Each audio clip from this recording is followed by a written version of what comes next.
Astaghfirullah. Bismillahirrahmanirrahim. Assalamualaikum warahmatullahi wabarakatuh. Alhamdulillah wassalatu wassalamu ala rasulillah wa ala alihi wa sahbihi wa mawalah wa la hawla wa la quwata illa billahi wa ba'du. Alhamdulillah, di siang hari ini kembali kita bisa bertalabul ilmi.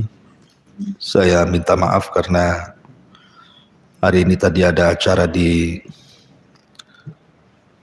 Yayasan Mafatihul Khair ya, di An-Nasr. Ada kajian wali murid, jadinya pas pula bertepatan dengan kajian di sini sehingga digeser waktunya menjadi jam 10. Tapi hanya untuk hari ini saja ya. Nanti ke depan masih tetap kita mulai dari jam 9.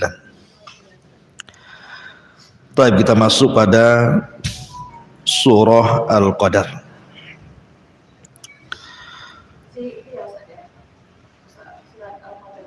Ya.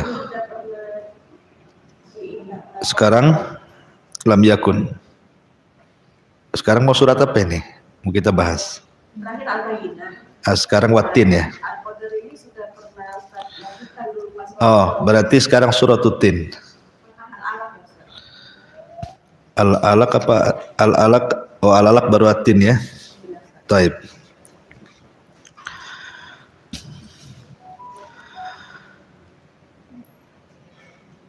Bicara tentang surah Al-Alaq. Surah Al-Alaq ini di permulaan ayat ada kisah yang memang melatar belakangi kenapa kemudian turunnya surah Al-Alaq ini. Jadi sebelum saya masuk kepada suratnya, saya ingin bercerita dulu tentang sejarah ya, supaya nyambung dengan surah Al-Alaq ini. Surah Al-Alaq ini adalah surah di mana Nabi Shallallahu Alaihi Wasallam diangkat menjadi Nabi dan Rasul. Kalau diangkatnya menjadi Nabi, turunnya surah Al-Alaq. Tapi kalau diangkat menjadi Rasul, turunnya surah Al-Mudaththir. Makanya ada istilah Nubbi'a bil alaq wa ursila bil mudaththir. Nabi Shallallahu Alaihi Wasallam diangkat menjadi Nabi dengan turunnya suratul Alaq, dan diangkat menjadi Rasul dengan turunnya surah Al-Mudaththir. Dan surah Al-Alaq ini surat pertama dari seluruh surat dalam Al-Quran yang pertama turun kepada Nabi Shallallahu Alaihi Wasallam di Gua Hira. Bagaimana kisahnya? Jadi ketika Nabi Shallallahu Alaihi Wasallam menikah dengan Khadijah di usia 25 tahun, sementara Khadijah terpaut jauh karena usianya 40 tahun, berarti jarak dengan Rasul itu 15 tahun. Maka Nabi Shallallahu Alaihi Wasallam dikaruniai banyak keturunan dari Khadijah sebelum diangkat menjadi Nabi. Jadi sudah dikaruniai anak pertama namanya Qasim, tapi sayang Qasim meninggal dunia, kemudian berturut-turut anak perempuannya lahir. Dimulai daripada Zainab, habis itu lahir Ruqayyah, setelah itu lahir Ummu Kulthum, setelah itu lahir Fatimah. Baru setelah lahir Fatimah inilah Nabi SAW diangkat menjadi nabi. Lah ketika diangkat jadi nabi, lahir Abdullah. Makanya Abdullah kemudian dikunyah sebagai At-Tayyib atau At-Tahir. Lah di usia Nabi SAW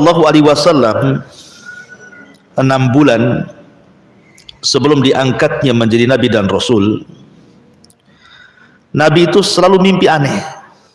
Jadi 6 bulan sebelum diangkat jadi nabi, selalu mimpi aneh.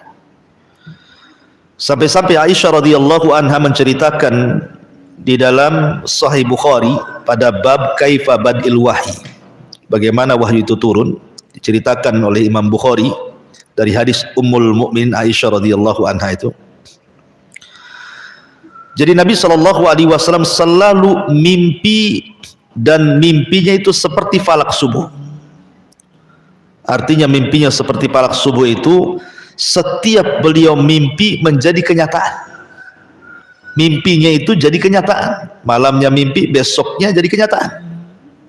Dan itu selama 6 bulan mimpinya itu. Mimpi apa saja, macam-macam mimpi gitu. Termasuk juga dalam mimpinya dia akan masuk ke dalam sebuah gua dan akan didatangi malaikat Jibril. Makanya Rasul tidak kaget ketika malaikat Jibril hadir di gua Hira, karena sudah tergambar dalam mimpinya. Ya. Jadi ketika Nabi SAW berusia 40 tahun, memang 3 tahun sebelumnya Rasul itu sudah aktivitas dunia dikurangi. Di usia 37 itu Rasul sudah aktivitas dunia sudah dikurangi. Dan waktu itu Rasul di atas puncak-puncak karirnya. Artinya kaya, kemudian juga dihormati, sampai-sampai disebut Shadiqul Amin. Apapun yang dihajatkan Rasul ada di situ. Dari segi dunia maksudnya. Tetapi Nabi SAW fitrahnya menolak, karena semakin hari kehidupan orang-orang Quraisy itu semakin bejat, semakin rusak, moralnya rusak, akhlaknya rusak, agamanya rusak. Pokoknya fitrah Rasul menolak gitu ya. Dari situlah Rasul yuhibbut tahannut, suka menyendiri. Kadang-kadang 1 bulan di Muzdalifah, kadang-kadang 1 bulan di Mina gitu ya. Lah ketika usia Nabi SAW betul-betul di usia 40 tahun, barulah Rasul mendapatkan tempat yang pas di atas bukit, di atas ketinggian, dan Mekah di bawah bukit tersebut. Seolah-olah Rasul akan diangkat baik secara hissi ataupun maknawi. Secara hissi artinya Mekah akan berada di bawah kendalinya. Secara maknawi artinya Nabi SAW akan diangkat menjadi manusia yang dimuliakan dan ditinggikan Allah Azza wa Jalla. Makanya dicari bukit yang paling tinggi ya. Jadi ketika Nabi SAW berada di Gua Hira itu tepat di bulan Ramadan. Tepat di bulan Ramadan, Rasul 1 bulan dalam gua itu dengan perbekalan yang cukup. Lah ketika kemudian tepat di 10 akhir Ramadan, atau lebih tepatnya lagi di malam-malam ganjil. Ya, malam ganjil itu kan bisa 21, 23, 25, 27, 29. Walaupun ada yang menguatkan di tanggal 27. Jadi tiba-tiba Nabi SAW dikagetkan ketika Nabi sedang tafakkur di malam hari itu di dalam Gua Hira itu. Tiba-tiba datang malaikat Jibril dalam bentuk pemuda yang sangat tampan sekali, mengucapkan salam, masuk ke dalam gua, kemudian salaman dengan Rasul, tiba-tiba memeluk Nabi ya. Tentu Nabi SAW tidak kaget. Kenapa tidak kaget? Karena memang sudah tergambar dalam mimpinya kan, bahwa akan didatangi ya. Makanya kemudian Nabi SAW langsung memeluk dan dipeluk Jibril dengan sangat eratnya. Tiba-tiba Jibril mengatakan, Iqra ya Muhammad, baca wahai Muhammad. Nabi memahami yang namanya disuruh baca tentu harus ada tulisan.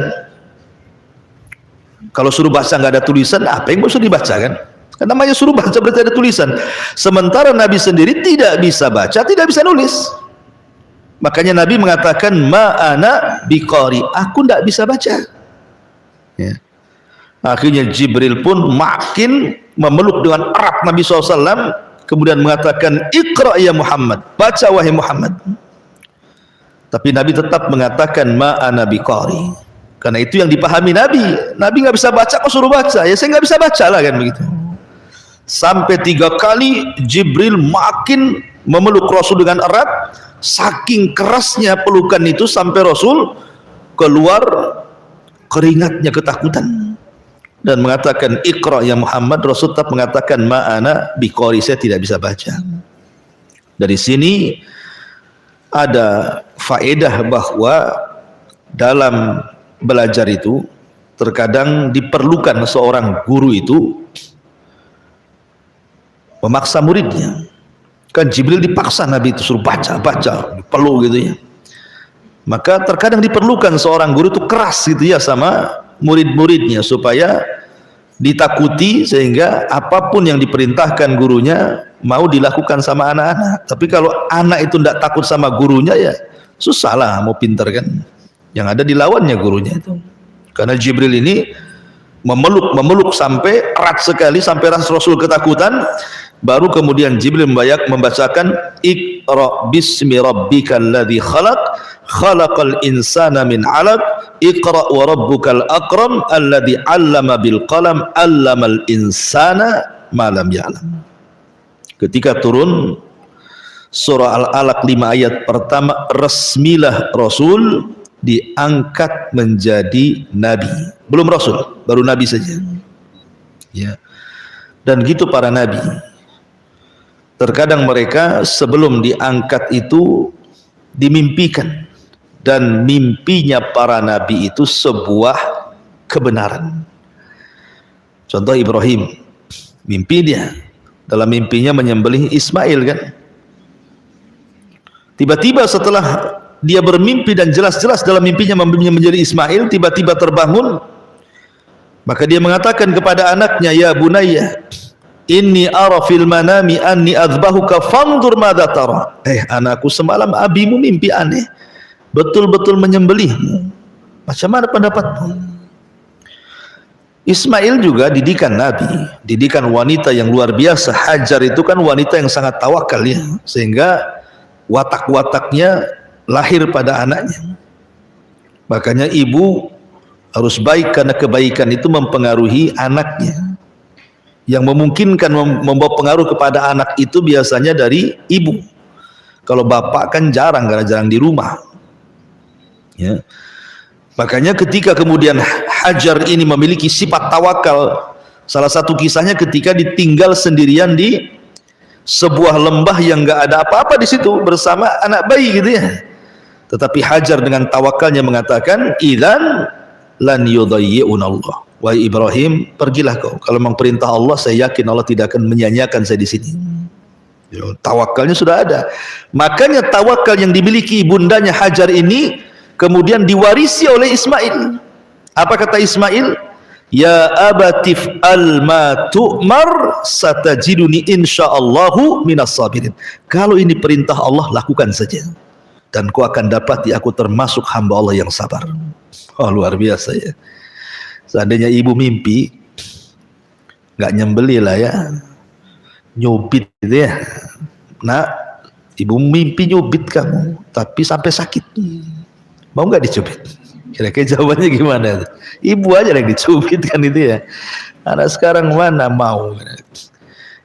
Diperintah-perintah beli-beli saja banyak nolak. Jadi dengan turunnya surah Al-Alaq ini, Nabi Shallallahu Alaihi Wasallam resmi diangkat jadi nabi. Masalahnya setelah turun surah Al-Alaq ini 5 ayat pertama, lama Jibril tak turun lagi sampai 6 bulan, tidak turun-turun, sehingga Nabi Shallallahu Alaihi Wasallam mengira bahwa orang yang datang kepada dia di waktu di Gua Hira itu disangkanya jin, jangan-jangan syaitan. Karena tidak turun lagi masalahnya. Sesaklah dada Nabi dan ingin berjumpa kembali, tetapi Jibril tak kunjung-kunjung turun. Maka Nabi SAW kemudian hampir-hampir dalam sebuah asar itu Rasul naik ke atas bukit dan hampir-hampir melemparkan dirinya untuk bunuh diri. Walaupun ada sebagian ulama yang mengatakan asar ini tidak benar. Loh, tidak mungkin Nabi mau bunuh diri katanya. Tapi ini menjadi khilaf ulama, ya kan? Ada yang menolak bahwa tidak mungkin Nabi mau melakukan seperti itu, bunuh diri gitu ya. Tapi ada juga yang mengatakan dia karena memang tersebut dalam asar seperti itu. Sesak dadanya sampai hampir-hampir Rasul mau melemparkan dia di atas ketinggian. Ya terserahlah yang mau mengingkari atau menetapkan, ya tinggal ditunjukkan hujahnya saja. Jadi ketika Nabi SAW sudah di atas bukit itulah tiba-tiba ada suara dari langit memanggil-manggil Nabi SAW, ya Muhammad, irfa ra'sak, wahai Muhammad, angkat kepalamu. Pas diangkat, rupanya Jibril datang dalam bentuk asli. Kalau di Gua Hiro kan dalam bentuk menyerupai manusia ganteng gitu ya. Ini bentuk aslinya. Dan Rasulullah SAW 2 kali melihat Jibril dalam bentuk asli. Ini kali pertama, keduanya di Sidratil Muntaha ketika peristiwa Mi'raj, Isra Mi'raj itu. Jibril duduk di antara langit dan bumi, memiliki 600 sayap, yang satu sayap terbentang antara terbit sampai tenggelamnya matahari. Dalam bahasa hadis disebut saddal ufuk. Jadi langit itu ditutupi sayap Jibril. Jadi kalau kita nengok ke depan sayap, ke belakang sayap, kanan sayap, kiri sayap. Solo langit ini penuh dengan sayap gitu maksudnya. Saddal ufuk itu maksudnya menutupi langit. Saking besarnya sayap. Itu baru satu tuh. Kan 600 sayap. Satu saja sudah menutupi langit. Ya. Gimana Nabi tidak menggigil ketakutan? Ini makhluk apa ini? Gede kali gitu ya, sayapnya terbentang seperti itu. Nabi tidak pernah melihat makhluk sebesar itu. Kok ada makhluk yang bersayap gitu ya di antara langit dan bumi? Larilah Nabi SAW. Lari, akhirnya sampai demam, masuk ke rumah. Dia panggil istrinya Khadijah. Dia mengatakan, ya Khadijah, dathiruni. Dalam riwayat, zammiluni. Wahai Khadijah, tolong selimuti aku. Kenapa Rasul minta diselimuti? Karena biasanya orang yang ketakutan itu kalau diselimuti minimalnya ngurangi rasa takut. Cobalah ibu lah, ibu takut hantu, ya kan? Pasti masuk ke kamar, ambil selimut, ditutup kan? Nggak mungkin masuk kolong meja, ya kan? Pasti ambil selimut. Minimalnya walaupun takut tapi kuranglah takutnya kan kalau diselimuti itu. Ya. Innalillah. Sebentar. Kenapa? Enggak tahu. Pas aku siap mandiin dia, tegang dia semua. Coba omong. Coba.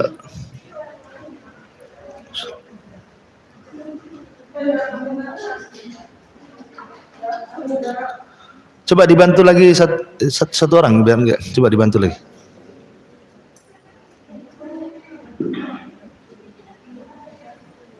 Innalillahi wa inna.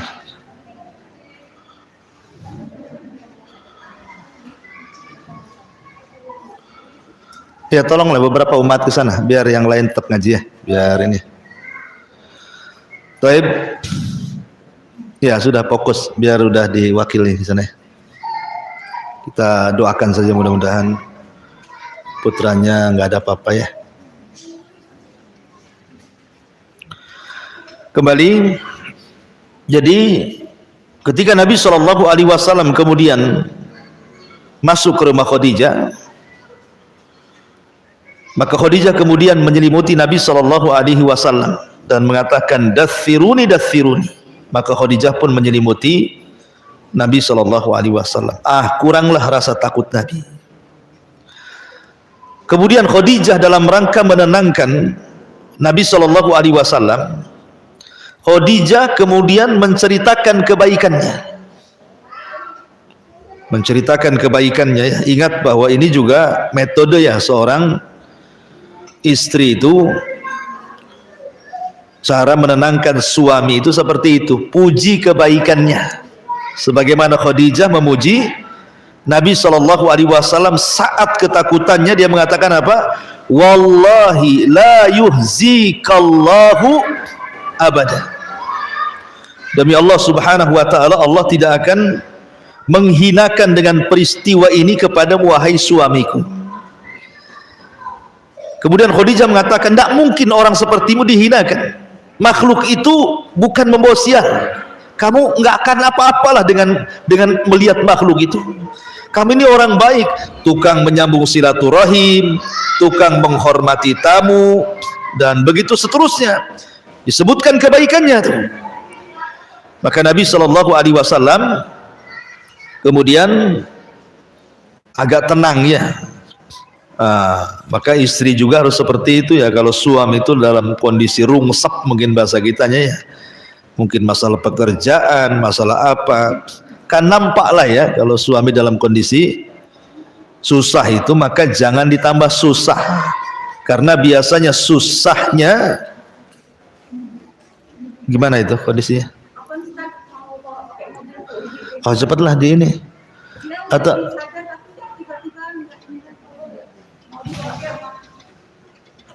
gimana, di ngajinya teruskan atau diliburkan? Lanjutkan aja. Oke. Kalau perlu saya antar. Ada. Oke.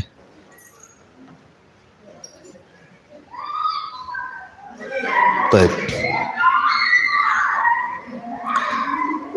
Tolong anak-anak itu ya, anak-anak siapa itu ya, ribut aja dari tadi. Iya.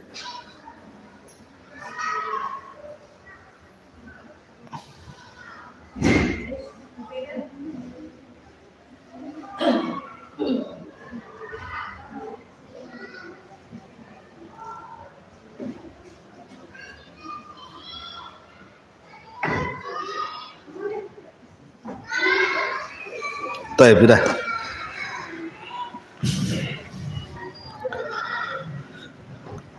Kembali. Jadi ketika Nabi SAW kemudian dalam kondisi susah, kemudian dihibur oleh Khadijah. Khadijah tidak cukup hanya menghibur, menyebutkan kebaikan Rasul. Keesokan harinya, maka Nabi SAW bersama Khadijah dibawa kepada kerabat Khadijah yang memang pakarnya terhadap kitab-kitab selain Al-Quran, maksudnya Taurat, Injil, Zabur gitu ya. Namanya Waraqah ibn Naufal. Waraqah ibn Naufal ahli kitab, dia Nasrani. Jadi ketika itu Khadijah menceritakan kondisi suaminya, mulai dari awal gitu ya, mulai dari di gua didatangi orang, kemudian disuruh membaca Iqra bismi rabbikal ladzi khalaq, sampai akhirnya berjumpa dengan makhluk yang bersayap, sampai akhirnya ketakutan luar biasa gitu ya. Jadi ketika Waraqah mendengar bahwa Nabi SAW didatangi makhluk yang bersayap, Waraqah langsung menebak dan mengatakan, sesungguhnya itu adalah namus. Waraqah sudah tahu tuh, itu adalah namus. Namus itu maksudnya makhluk yang bersayap, yang pernah turun kepada Musa dan kepada Isa. Demi Allah, suamimu akan jadi nabi. Jadi Waraqah langsung ngomong begitu sama Khadijah, demi Allah suamimu akan jadi nabi ya. Tetapi masalahnya, suamimu akan dapat pengusiran dari kaumnya. Ketika dia mendengar ucapan Waraqah seperti ini, kaget Nabi. Langsung dia bangkit dan mengatakan, ya Waraqah, amukhrijiyya, apakah kaumku akan mengusir diriku dari Mekah, padahal aku ini ibnu Mekah, saya ini anak Mekah, kakekku Sayyidul Arab. Orang-orang mengatakan aku Shadiqul Amin, menghargai dan memuliakan diriku. Macam mana mereka akan mengusir diriku, katanya. Kata Waraqah ibn Naufal, ya, karena siapapun wahai Muhammad membawa apa yang persis kau bawa, maksudnya kenabian, kecuali pasti diusir, disakiti. Kata Waraqah, seandainya aku masih hidup, ketika pengusiran itu, maka aku yang pertama kali akan membelamu. Tapi sayang, Waraqah beberapa bulan setelah itu meninggal dunia. Jadi tidak sempat menyaksikan Rasul diangkat jadi Rasul, hanya membenarkan kenabian saja. Ya.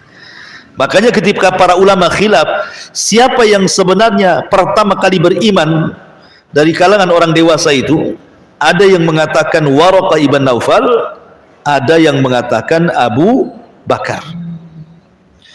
Tapi ada yang merinci, Waraqah itu beriman saat kenabian saja. Dia hanya beriman dengan tasdik, membenarkan. Tapi Abu Bakar bukan hanya tasdik, tapi dia juga ittibah, betul-betul mengikuti Rasul, karena Abu Bakar masuk Islam setelah diangkatnya beliau jadi Rasul. Artinya sudah jadi Nabi dan Rasul, baru Abu Bakar beriman. Sementara Waraqah ini beriman kepada Rasul sebelum Rasul diangkat jadi Rasul, baru Nabi. Makanya ada perbedaan imannya Abu Bakar dan Waraqah. Kalau yang dimaksud Waraqah itu orang yang pertama kali beriman dari kalangan orang dewasa itu setelah diangkat jadi Rasul, maka Abu Bakar orangnya. Dan memenuhi dua unsur, unsur tasdik pembenaran dan unsur ittiba pengikutan. Tapi kalau Waraqah ini hanya membenarkan, belum mengikuti. Kenapa? Karena Nabi itu belum diperintah mengajak. Kalau Rasul diperintah mengajak, gitu ya. Tetapi ini menjadi polemik khilaf ulama tentang siapa yang pertama kali beriman kepada Nabi dari kalangan orang dewasa. Intinya bahwa Nabi SAW kemudian dengan turunnya suratul Alaq, maka Rasul resmi jadi Nabi. Baru kemudian 6 bulan setelahnya, 6 bulan setelah diangkat menjadi Nabi, ketika Nabi SAW sudah dihabarkan oleh Waraqah ibn Naufal bahwa dia akan menjadi Nabi, pada suatu malam Nabi sedang tertidur, tiba-tiba Jibril datang, kemudian memanggil-manggil Nabi SAW seraya membacakan surah Al-Mudaththir. Ya, Rasul sedang tertidur berselimut itu, tiba-tiba Jibril mengatakan, ya ayyuhal mudaththir qum fa'angdzir wa rabbaka fakabbir wa thiyabaka fatahhir wa rujza fahjur wa la tamnun tastakthir wa li rabbika fasbir. Orang yang berselimut, jangan tidur, bangkit, bangun. Qum fa'angdzir, beri peringatan manusia. Dengan turunnya surah Al-Mudaththir 5 ayat pertama, resmilah Rasul didaulat menjadi Rasul. Dari sini nubbi'a bil alaki wa ursila bil mudaththiri, diangkat jadi Nabi dengan turun 5 ayat surah Al-Alaq, dan diangkat menjadi Rasul dengan turun 5 ayat surah Al-Mudaththir. Resmi jadi Nabi dan Rasul. Berarti tugas Rasul harus mengajak manusia mentauhidkan Allah Azza wa Jalla. Adapun surah Al-Alaq yang turun itu, yang 5 ayat itu turun di bulan Ramadan, di tanggal-tanggal ganjil. Ada yang mengatakan tanggal 27. Dan ini sesuai dengan firman Allah Subhanahu wa taala, syahrul ramadhan alladzi unzila fihil Quran. Bulan Ramadan itu bulan diturunkan Al-Quran. Kapan diturunkan Quran? Ini dijelaskan di dalam surah yang sudah kita bahas, inna anzalnahu fi lailatul qadar. Jadi surah Al-Alaq itu turun di malam Lailatul Qadar. Kapan malam Lailatul Qadar itu? Di bulan Ramadan. Lebih tepat lagi 10 akhir Ramadan. Lebih tepat lagi di tanggal-tanggal ganjil bulan Ramadan. Turunlah surah Al-Alaq. Dari sini kata para ulama bahwa Al-Quran turun itu memiliki beberapa proses. Pertama, Al-Quran itu ditulis oleh kolam. Jadi ketika Allah menciptakan kolam pena, Maka Allah katakan kepada kolam itu, catatlah segala sesuatu yang akan berlaku sampai kiamat, termasuk pena mencatat Quran. Kemudian ketika tinta sudah kering, kemudian catatannya diletakkan di sebuah papan yang disebut dengan lauh, kemudian diletakkan di kubah arsy Allah dan dijaga malaikat, maka disebut lauhil mahfud. Maka di bulan Ramadan, ketika Nabi SAW diangkat menjadi Nabi, turunlah Al-Quran secara jumlah keseluruhan dari lauhil mahfud kemana? Ke Baitul Uzza. Baitul Uzza itu di langit pertama, tapi belum sampai ke bumi. Baru di Baitul Uzza saja diletakkan di situ. Adapun kemudian turunnya ke bumi diawali dengan surah Al-Alaq ini di bulan Ramadan. Adapun surat-surat yang lainnya tidak di bulan Ramadan. Maksudnya surat pertama itu ketika turunnya Al-Alaq itu di bulan Ramadan. Makanya Allah mengatakan inna anzalnahu fi lailatul qadar. Kami turunkan Al-Quran di malam Lailatul Qadar. Maksudnya ada yang mentafsirkan 30 juz itu di bulan Ramadan turun, tapi tidak ke bumi, tapi ke Baitul Uzza. Dan ada yang mentafsirkan maksudnya di malam Lailatul Qadar turun Quran itu maksudnya permulaannya, startnya itu di bulan Ramadan. Turunnya surah Al-Alaq itu. Baru surah-surat yang lainnya ya tidak mesti di bulan Ramadan, cuman awalnya saja di bulan Ramadan. Dari sini Allah mengatakan inna anzalnahu fi lailatul qadar. Kami turunkan Al-Quran di malam Lailatul Qadar. Lah setelah Nabi SAW kemudian diturunkan surah Al-Alaq, dan ini surat pertama dalam Al-Quran. Surah Al-Alaq ini isinya adalah Nabi SAW disuruh untuk belajar, untuk membaca. Makanya kenapa ayatnya pertama kali Allah mengatakan Iqra bismi rabbikal ladzi khalaq. Iqra, baca. Dan wasilah ilmu ini salah satunya dengan baca. Baru bismi rabbik, dengan menyebut nama Rabbmu alladzi khalaq, yang telah menciptakan. Kenapa di sini tidak Iqra bismillah alladzi khalaq? Kenapa rabbik gitu ya? Bukan pakai Allah, pakai Rabb. Karena setelahnya bicara tentang rububiyah, bukan bicara tentang uluhiyah. Dari mana kita tahu bicara tentang rububiyah? Khalaqah. Khalaqah itu artinya mencipta, dan mencipta itu perbuatan Allah. Ketika bicara tentang perbuatan Allah artinya bicara rububiyah. Makanya Allah mengatakan Iqra, bacalah bismi rabbikal ladzi khalaq, dengan menyebut nama Rabbmu yang telah menciptakan. Para ulama apabila menceritakan ataupun menjelaskan kepada kita tentang fadlul ilmi, tentang keutamaan pentingnya menuntut ilmu, maka salah satu dalilnya biasanya mencatut suratul Alaq ini, Iqra bismi rabbikal ladzi khalaq, bahwa yang pertama kali perintah yang datang kepada Rasul adalah kalimat Iqra, baca. Karena orang yang rajin baca pasti akan banyak pengetahuannya. Tapi Nabi SAW kan tidak bisa membaca. Maksud Iqra di dalam ayat ini maksudnya Nabi SAW suruh merenung.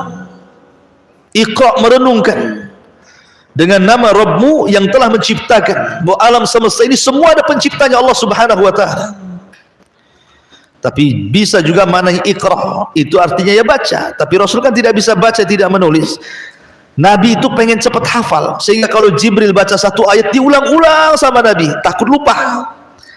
Tapi kemudian Allah mengatakan la tuharrik lisanaka litajalabi, jangan kau terburu-buru menggerak-gerak lisanmu agar kau cepat hafal. Tenang, nanti aku berikan ilmu ini, kusimpan dalam dadamu.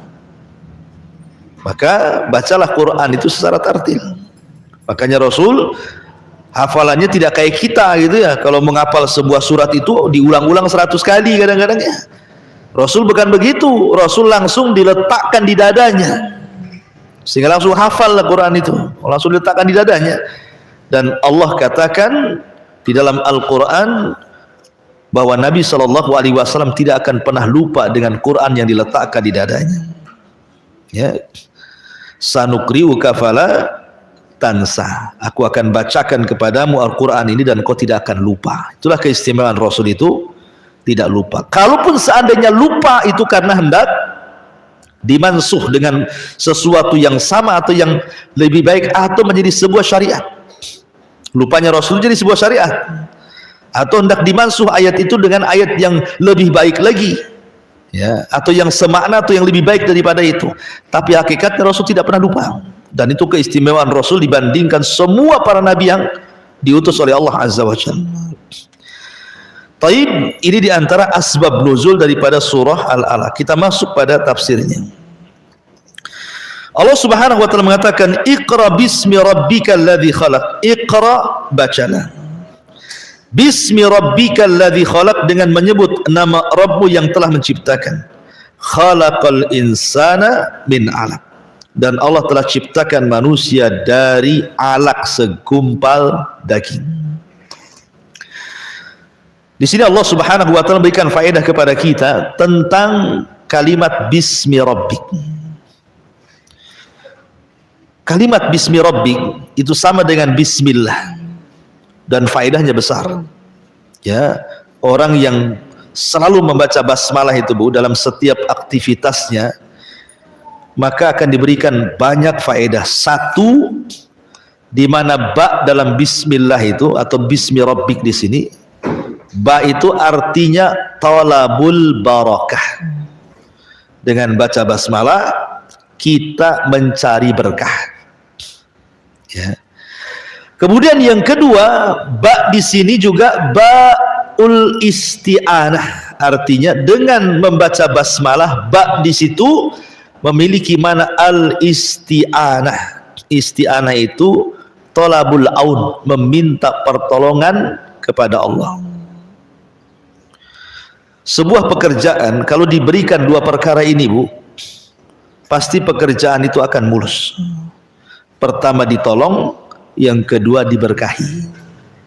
Ya. Contoh nih, setiap pekerjaan itu kan ada risiko, ya Bu, ya. Umpamanya ada orang yang kerjanya ngojek, risikonya berat di jalan, bisa nabrak, bisa ditabrak. Penghasilannya juga berisiko, bisa dapat penumpang, bisa tidak.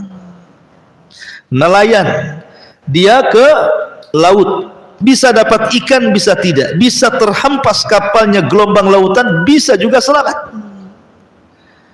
Di kantor juga sama, terancam risikonya, bisa dipecat, bisa tidak, bisa di PHK, bisa tidak, bisa bermasalah dengan perusahaannya, bisa tidak. Semua pekerjaan ada risikonya, Bu. Nggak ada satupun pekerjaan nggak ada risiko tuh. Ibu masak di dapur ada risiko, ada, meledak tuh kompor gasnya.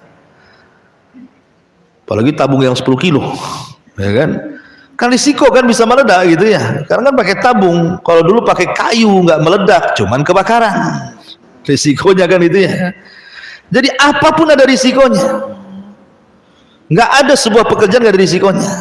Makanya untuk kemudian menekan adanya risiko itulah kita disuruh baca basmalah.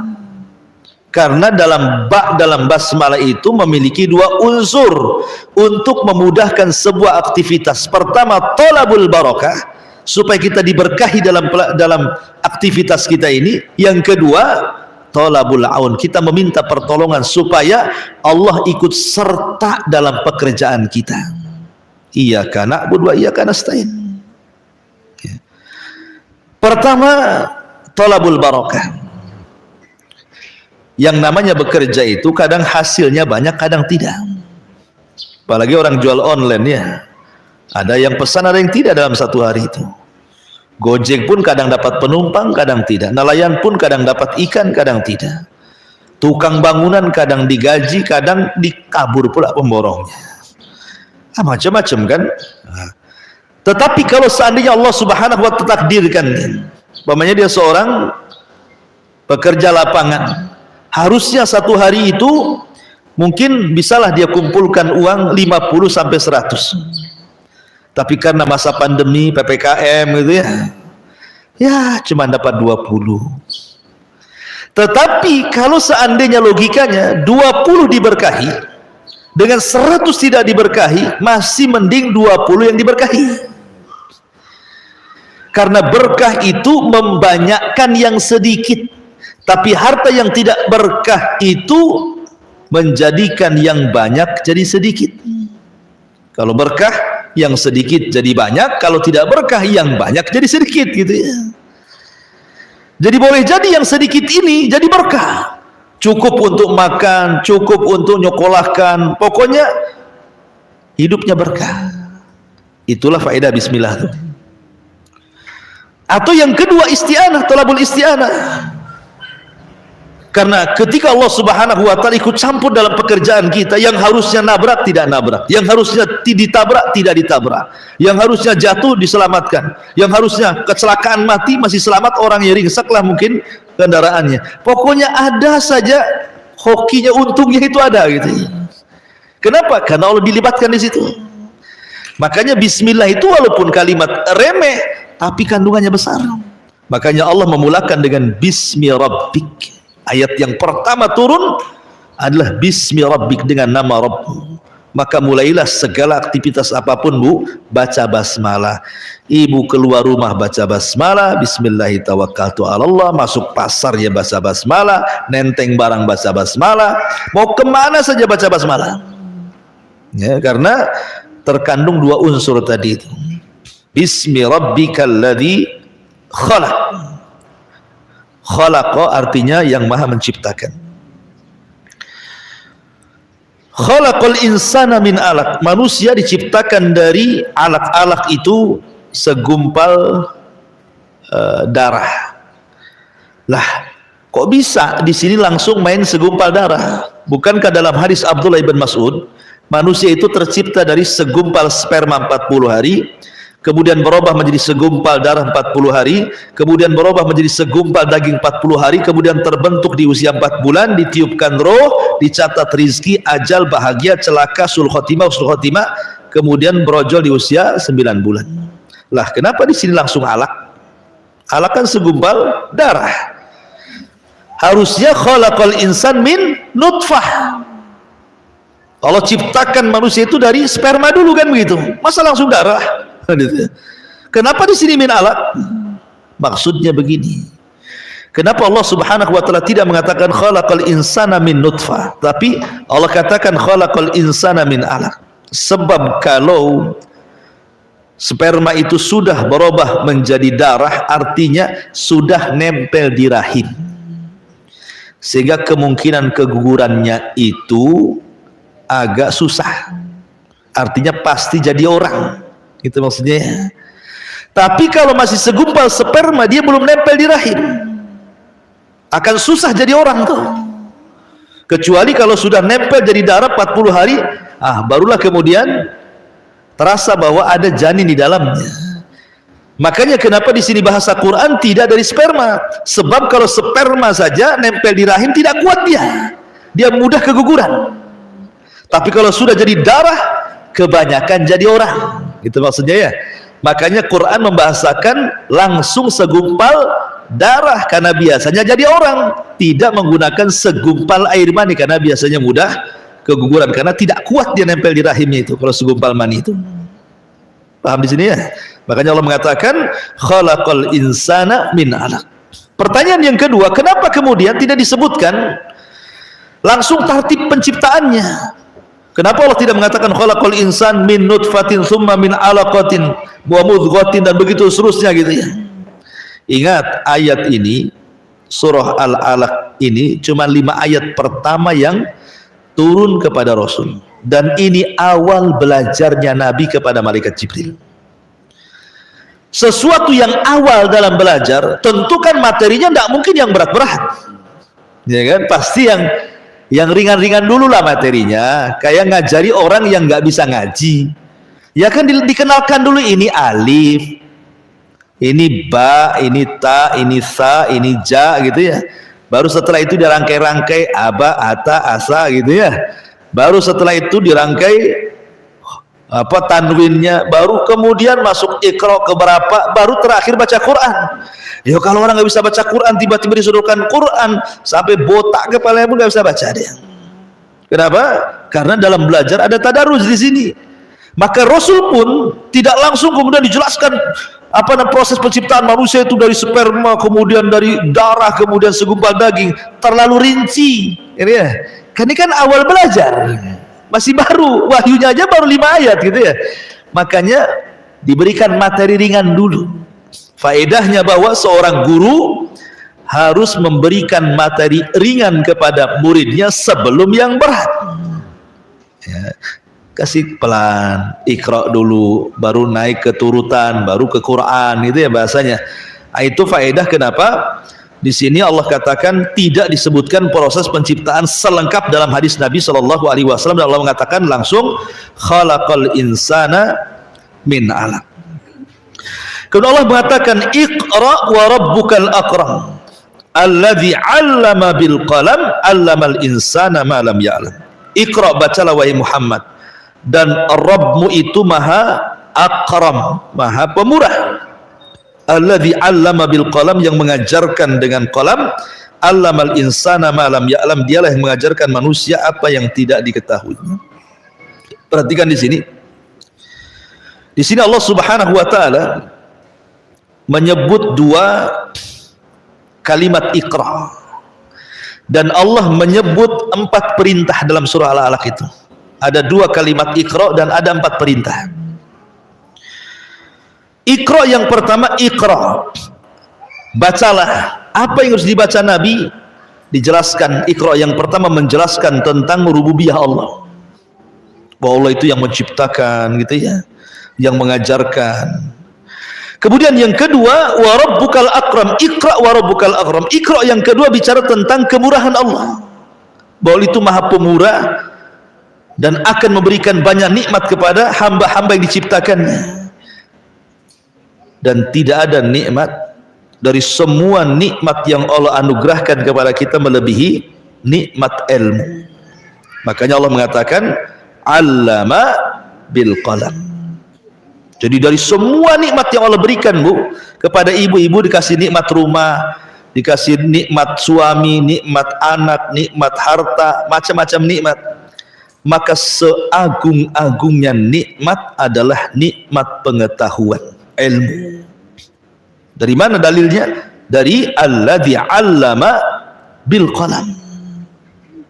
Makanya kalau punya pengetahuan itu enak, Bu, memudahkan jalan ke surga. Kayak ibu cari alamat nih, mau ke rumah Abu Mero di Bengkong atau di Jabal Uhud situ kan, nggak tahu alamatnya, Bu, disuruh ke Jabal Uhud, ke Batu Besar, mana bisa ketemu kan itunya. Itu kalau tidak tahu alamat. Tapi kalau tahu alamat, jalan ada 3 nih, ke sana jauh, ke sini agak jauh, ke sini dekat, pasti memilih yang dekat karena sudah tahu alamatnya. Ah, lewat enak ini, di sini banyak jalan kucing, jalan tikus, jalan hamster, jalan apa gitu kan, enak lah ini kan. Nah, lebih cepat ke situ kan, karena tahu. Itu di dunia saja kalau punya pengetahuan itu, cari alamat saja mudah. Tapi kalau tidak tahu pengetahuan, jangan lagi sampai ke Jabal Uhud. Mungkin di sekitar Puskopkar saja ini nggak ketemu-ketemu tuh. Lah begitu juga ilmu ini memudahkan orang menuju jalan ke surga. Makanya Rasul mengatakan, man salaka tariqan yaltamisu fihi ilma sahhalallahu bihi tariqan ilal jannah.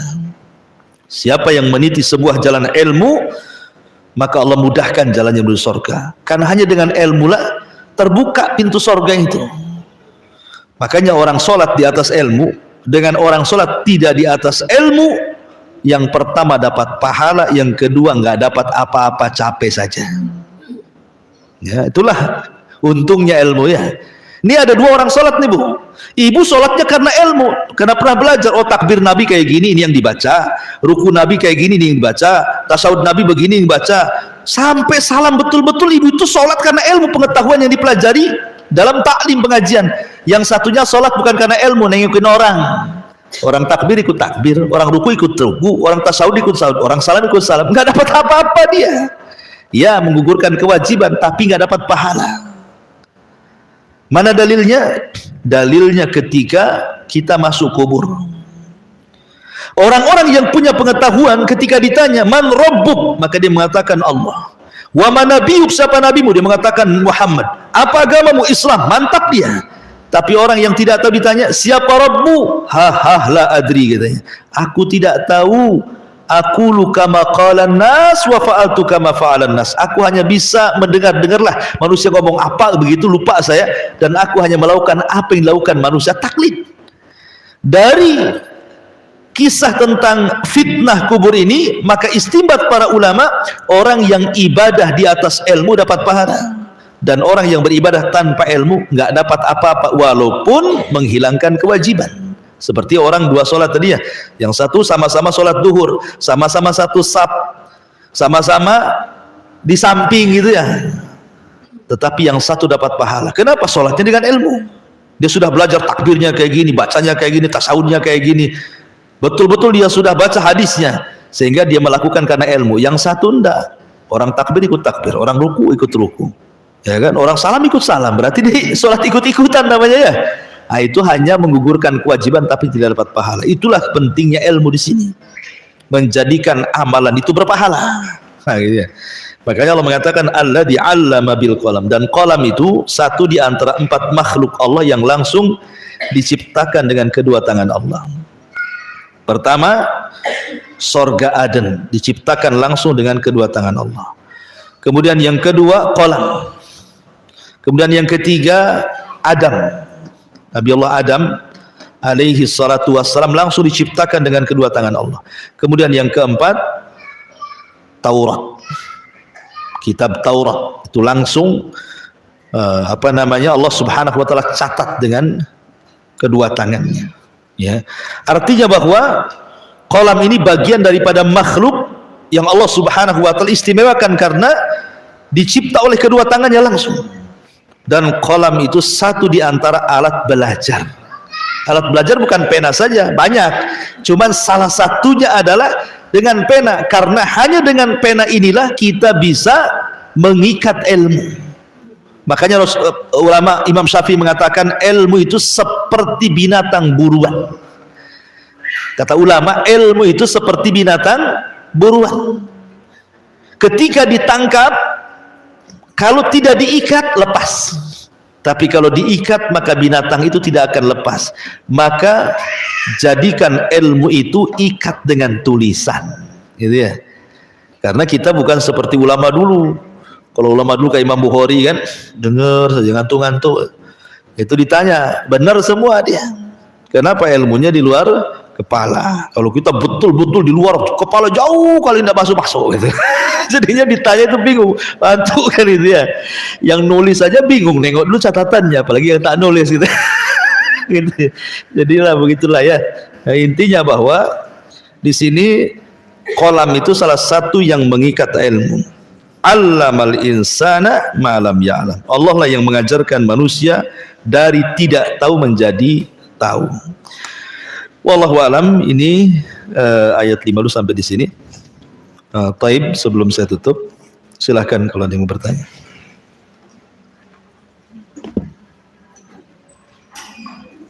Ya.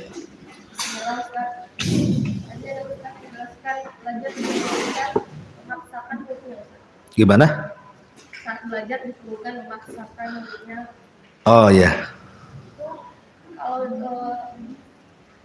kita sebagai ibu-ibu kita, berapa besar paksaan itu yang harus dilakukan saat belajar gitu?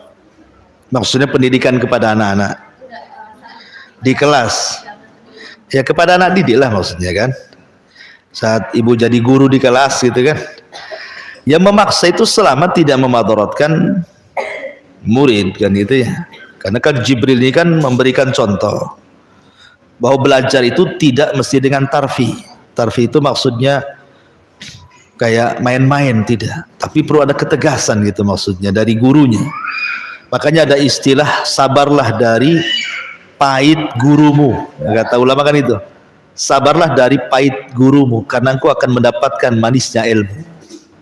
Kalau kita tidak sabar dengan pahit guru kita, kan ada guru-guru kan macam-macam. Kalau zaman dulu kan kita bisa rasakan lah, Zaman ibu masih kecil-kecil gitu ya, itu kan ngeri tuh zaman dulu tuh. Kalau sahabat betulan pakai rotan kan itu direndam. Kalau di Jawa Barat, saya di Majalengka sana, kalau ngaji turutan dulu kan belum ada Iqra. Alhamdulillah dengan adanya penemuan Al-Quran itu, metode Al-Quran dipermudah kan. Dulu belum ada Al-Barqi, Kilat, Iqra.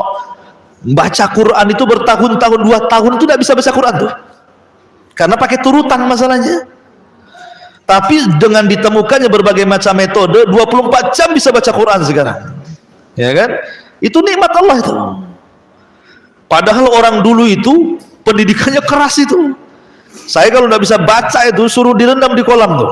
Di setiap masjid di Jawa Barat ada kolamnya tuh. Kalau nggak bisa baca salah suruh direndam di kolam sampai isya, ya kan? Ya kita senang-senang aja di kolam mandi lah di sana. Yang lebih, kalau okle itu kadang-kadang itu masih enak, kadang-kadang rotan kan itu. Yang lebih nggak enak lagi bawa korek tuh, alisnya pula dibakar. Ya orang dulu tuh, ya. Lihat pendidikan orang dulu kan ngeri ya, mungkin belum ada undang-undang HAM ya zaman dulu kan. Dan orang dulu itu kalau muridnya lari diantar lagi sama ibunya. Kalau sekarang lari dilaporkan polisi. Ustaz kan gitu ya, kurang ajar anak saya begini-begini. Jadi ya, serba salah ngajar orang sekarang ini. Tapi walaupun demikian maksudnya ada paksaan kepada murid itu minimalnya ya jangan sampai kebablasan lah. Jangan seperti kisah yang pernah diceritakan oleh Syekh Abdul Aziz Al-Adni, guru saya di Yaman itu. Jadi dia cerita tentang di Hadhrul Maut, kejadiannya itu di Hadhrul Maut. Jadi ada guru wanita ngajar anak SD kelas 3. Jadi ada satu muridnya itu yang perempuan tuh nakal sekali. Pokoknya dikasih tahu tetap saja dia nakal. Marahlah guru ini karena waktu pelajarannya. Akhirnya dihukumlah dia untuk dimasukkan ke kamar mandi sekolah dan dikurung selama pelajaran dia. Jadi mamanya 1 jam mengajar ya 1 jam dikurung di kamar mandi, nanti setelah 1 jam baru dikeluarkan gitu ya. Selama pelajaran dia harus masuk. Oh, di Yaman kayak gitu, ngeri, ya kan? Rupanya Allah takdirkan lupa dia. Habis ngajar lupa kalau dia ngurung anaknya, anak didiknya itu. Sudah 1 jam lupa, pulang malah dia karena nggak ada pelajaran. Ya, dan tidak ada orang yang buka, kebetulan memang nggak ada orang yang datang ke kamar mandi itu sampai tengah malam baru dia ingat kalau dia ngurung anak didiknya itu yang perempuan di kamar mandi itu. Tengah malam dia bangunkan suaminya, bang ini gimana saya ngukum anak sekolah ini, ayo kita ke sekolah. Akhirnya suaminya dengan istri datang ke sekolah. Subhanallah, ketika dibuka kamar mandi itu sudah tua sebelum waktunya, berubah semuanya. Ya, itulah kata medis kan gitu ya, kalau ketakutan yang bersangatan tua sebelum waktunya kan. Seperti ada kasus di mana itu di barat kan, yang ada anak gadis, ceritanya itu saya baca itu, kan ada olahraga yang diikat kakinya kemudian dilempar itu. Olahraga apa itu namanya itu? Olahraga nggak jelas, ngapain pula lempar-lemparnya pakai tali kan. Nah, jadi anak-anak gadis itu ketakutan sama kawannya, malah sengaja diikat, dipaksa gitu ya. Kemudian didorong gitu. Pas sampai ke bawah sudah jadi tua dia. Jadi rupanya secara medis ya, mungkin dokter yang paham lah ya. Jadi ketakutan yang bersangatan itu bisa menjadikan tua sebelum waktunya, berubah dia. Makanya hari kiamat itu ketika Nabi SAW bicara tentang surat Al-Infitar, surah Al-Insyiqaq yang bicara tentang hari kiamat, apa kata Rasul? Sayabatni Hud wa akhwatu, telah menjadikan uban kepalaku gara-gara membaca surah Hud dan teman-teman surat Hud yang berbicara tentang kiamat. Ah itulah, maka hati-hati, janganlah ngurung anak pula di kamar mandi tempat setan, ketakutan lah. Jadi keluar sudah berubah semuanya, ya kan? Nah itu kalau sampai menghukum seperti itu ya kan melampau kan gitu ya. Ya bolehlah kita keras, tapi ya jangan sampai kemudian, tapi susah lah anak-anak sekarang dikerasi ya. Ya. Kalau dikerasi itu orang tuanya marah zaman sekarang ini. Udah banyak kasusnya gurunya yang dipukuli sama muridnya sekarang. Ya intinya sebatas kita ini memberi tarbiyah kepada anak-anak ya, penekanan-penekanan yang wajar lah di zaman sekarang sesuai dengan zamannya gitu ya. Dan dengan metode-metode yang mungkin diketahui di zaman sekarang yang mungkin tidak ada di zaman dulu. Tapi kan kerangkanya sudah ada ya, tinggal sudah dikembangkan saja teorinya. Wallahu a'lam. Tapi kalau ke anak sendiri kan enak gitu ya, kalau sama anak sendiri. Tapi kalau sama anak orang kan susah. Ya, wallahu a'lam. Mana Ustaz? Yang artinya janganlah kecintaanmu menjadi beban dan janganlah kebencianmu menjadi kerusakan. Maksudnya apa? Nabi SAW mengatakan isma syi'ta fa innaka mufarid wahbib isma syi'ta fa innaka mufarid. Hiduplah sesukamu karena engkau akan mati, cintailah sesukamu karena engkau akan berpisah. Artinya bahwa cintai seseorang sekedarnya, sebagaimana jangan melampaui kebenciannya, karena terkadang orang benci jadi cinta, orang cinta pula jadi benci. Ya mungkin maksudnya seperti itu, karena kecintaan itu hanya diberikan kepada Allah. Sebagaimana cintakan Allah, bencikan Allah. Tapi karena kalau kepada sesama selain daripada Allah, maksudnya makhluk Allah, ya berikanlah kecintaan sekedarnya. Ibu cinta sama suami, ya kasih sekedarnya saja. Banyak kok akhirnya saking cintanya istri sama suami pisah juga. Katanya sehidup semati, belum mati sudah pisah. Gimana mau hidup semati? Ya. Jadi maksudnya ya mungkin seperti itu, wallahu a'lam. Ya.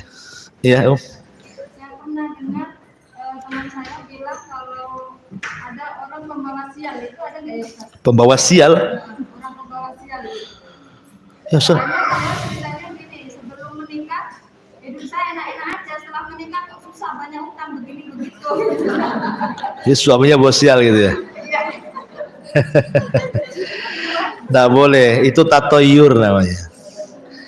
Tatoyur itu menganggap benda, orang, suara mendatangkan sial atau hoki. Dulu para nabi dianggap membawa sial. Gara-gara engkau Hud datang kami sial katanya. Dulu kami enak-enak datang kau jadi ribut katanya. Gitu ya. Kata para nabi, sesungguhnya kesialan kalian Allah yang buat, bukan aku. Nah, jadi itu semua ujian dari Allah. Jadi kalau umpamanya dulunya senang sebelum menikah, kemudian setelah menikah kemudian ya ada senangnya tapi banyak susahnya, tapi tidak semua. Banyak yang senangnya, sedikit susahnya kok. Tidak mungkin syariat itu memadaratkan. Syariat itu pasti membawa kebaikan. Cuman ketika dia menikah mungkin salah cari jodoh. Itu saja kan gitu. Pertanyaan itu dengan kaitan ketika Nabi Ibrahim datang ke rumah Ismail, itu yang keluar kan istrinya. Terus Nabi Ibrahim mengatakan kepada istrinya itu, kalau pulang Ismail suruh ganti pintunya, itu nggak ada samanya. Beda. Kalau kisah tadi itu kan Ibrahim melihat, Ibrahim itu kan seorang nabi. Seorang nabi itu melihat kacamata dengan, bukan dengan kedua mata dia, tapi dengan batin dia. Sama dengan kisah, contohnya kisah siapa? Abu Yusuf. Abu Yusuf itu muridnya Abu Hanifah. Jadi Abu Yusuf ini waktu kecil-kecil belajar sama Abu Hanifah, kan cerdas anaknya, tapi miskin. Ibunya pedagang di pasar. Jadi kalau habis bekerja bantu ibunya langsung ikut hadir di majelis Abu Hanifah. Ibunya marah, belum waktunya. Pergi sudah pergi, rupanya ditelisik hadir di majelis Abu Hanifah. Marah ibunya sama Abu Hanifah, gara-gara kamu anakku nggak mau bantu orang tua katanya. Kata Abu Hanifah, biarkanlah anakmu belajar di sini. Emang berapa penghasilanmu sehari? Sekian, sudah gini saja. Ku bayar penghasilanmu sehari, anakmu biar belajar di sini. Ah, ibu cari ustadz yang kayak gini. Ya, biarkan penghasilanmu ku bayar. Karena Abu Hanifah kan kaya gitu ya. Tapi biarkan anakmu di sini. Saya janji, katanya Abu Hanifah nih. Saya janji kalau anakmu tetap di sini, maka anakmu akan memakan roti falujah. Falujah itu roti yang khusus dimakan para khalifah. Ketawa orang tuanya. Apalah Abu Hanifah, orang miskin kok cerita-cerita falujah katanya, dia bilang. Ya kan mustahil kan itu. Dia orang miskin, tak mungkinlah anakku akan makan roti yang dimakan Khalifah Harun ar-Rasyid. Siapa saya katanya. Ya. Tetapi setelah berlalunya waktu, Abu Yusuf mewarisi ilmunya Abu Hanifah. Setelah jadi alim, rupanya dilirik oleh Harun ar-Rasyid untuk dijadikan qadhi di kerajaannya. Dikirim surat datang ke istana. Kirimlah surat, datanglah perwakilan dari Abu Hanifah, muridnya Abu Hanifah, namanya Abu Yusuf. Abu Yusuf datang ke istana. Karena Harun ar-Rasyid seorang ulama juga khalifah, dia sangat ikram memuliakan ulama, disuruh duduk di sampingnya. Kata Rasul, datangkan makanan. Rupanya dimakan falujah, datang falujah, makan khusus yang mahal itu yang dimakan oleh khulafa. Ketika khalifah mengatakan kepada Abu Yusuf, makan, nggak mau makan dia, malah tertawa, ya, makan tertawa terus kan. Jadi kata Harun ar-Rasyid, kau ini ngejek makanan, kau tuh gimana? Suruh makan malah ketawa katanya. Dan mengatakan, tidak wahai khalifah, aku teringat dengan ucapan almarhum Abu Hanifah katanya. Dulu aku masih kecil-kecil itu, dia ngomong sama ibuku, biarkan anakku belajar di sini, nanti suatu ketika dia akan makan makanan raja namanya falujah. Hari ini betul-betul katanya kan aku makan katanya. Demi Allah, Abu Hanifah tidak memandang dengan kedua matanya, tapi dia memandang dengan hatinya.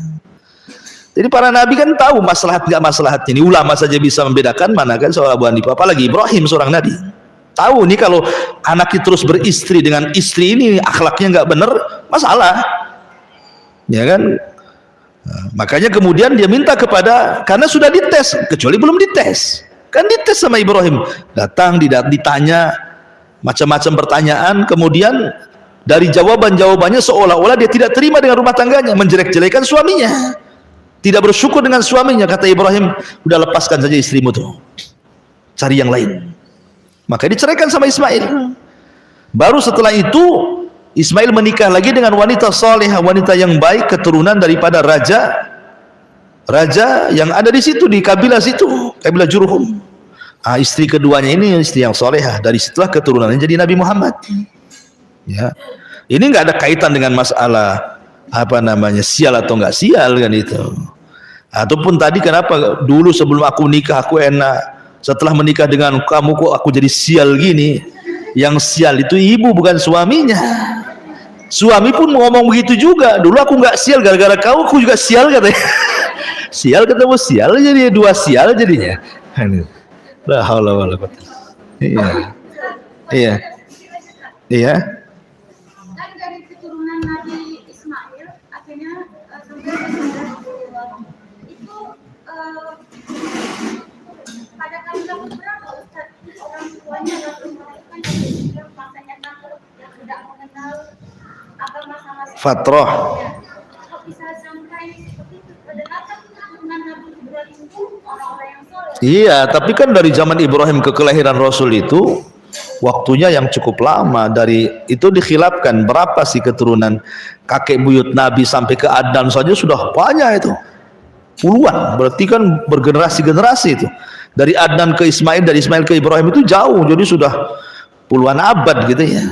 Sehingga dengan lamanya waktu, sebenarnya sesatnya orang Arab itu, kenapa mereka jadi menyembah berhala dan hilang syariat Ibrahim itu, ketika suku Jurhum kalah.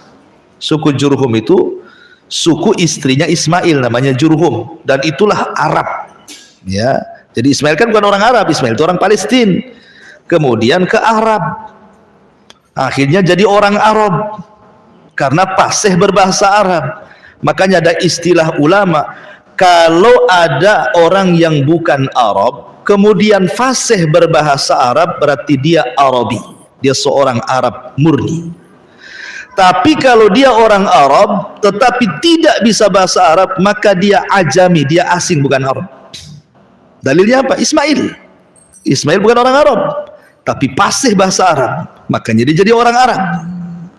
Kalau sekarang orang ngaku Habib nggak bisa bahasa Arab, bukan orang Arab itu, berarti orang Jawa, ya kan? Gimana kan orang Arab? Orang Arab ya harus bisa bahasa Arab, kan begitu. Jadi itu jauh lah. Baru setelah suku Jurhum kalah oleh kabilahnya Amr ibn Luhai, Huza'ah menyerang, Jurhum kalah, terusir kembali ke Yaman. Sebelum Jurhum ini kembali ke Yaman, ya, dia tanam karena takut Huza'ah menguasai Zamzam, dikubur Zamzamnya, dan tidak tahu di mana tempatnya. Sama suku Jurhum itu dikubur supaya tidak dikuasai musuhnya. Nah, setelah Jurhum kalah, dikuasai oleh Huza'ah. Lah, tokoh Huza'ah itu salah satunya adalah Amr ibn Luhai. Amr ibn Luhai inilah yang pertama kali membawa patung dari Syam namanya Hubal diletakkan dalam Ka'bah. Nah, sejak itulah agama Ibrahim hilang di tangan Amr ibn Luhai. Makanya Rasul mengatakan, aku melihat Amr ibn Luhai di neraka terburai ususnya karena dia orang yang pertama kali merubah agama Ibrahim. Nah, disitulah mulai masuk fatrah setelah zamannya Amr bin Luhai sampai kepada kenabian Nabi SAW. Bukan, Nabi Nuh nggak ada Hubal. Nabi Nuh itu Wad, Yaghus, Ya'uq, Nasr. Ya, Hubal ini patung yang ada di Syam.